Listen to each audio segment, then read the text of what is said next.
They crisscross the world's biggest freight rail network, loaded with the raw materials for just about every product you can think of. But the derailment disaster in the US state of Ohio has renewed long-standing concerns about the toxic chemicals carried through some of the country's biggest cities. Freight trains that can be as long as 3 kilometers pass through Washington, D.C. constantly, loaded with all kinds of materials. We're in the Tacoma neighborhood, and it couldn't be more residential. You have a kid's playground, homes, and schools, all just meters away from the freight line.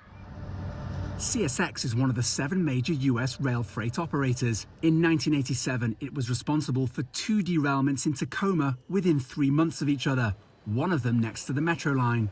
And further down the line at Rhode Island, a train similar to this one derailed in 2016, spilling more than 5,000 litres of hazardous sodium hydroxide used in detergents as well as pure alcohol. That's actually exactly what they had in the train in Ohio. Union leader Fritz Edler was one of the first on the scene. As you can see, this is a densely populated place with a lot of important infrastructure, and so the big question was, could we make sure that everybody was safe? No one was injured, and while the freight railroad industry says accidents have dropped by nearly 1/3 in the last 20 years, unions and even pro-business lawmakers accuse freight operators of increasing risks by using an efficiency strategy called precision scheduled railroading. That usually means, for example, mothballing locomotives, furloughing employees, shutting down maintenance facilities, doing fewer inspections.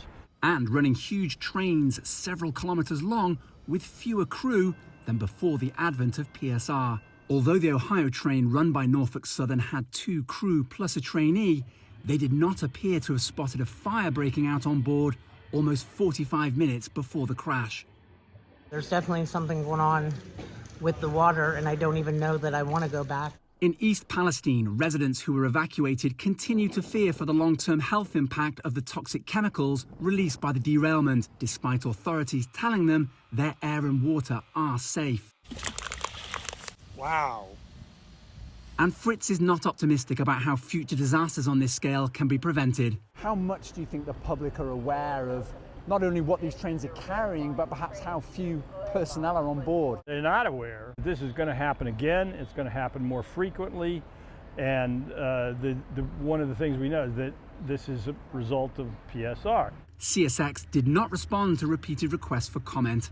Owen, Fairclough, CGTN, Washington.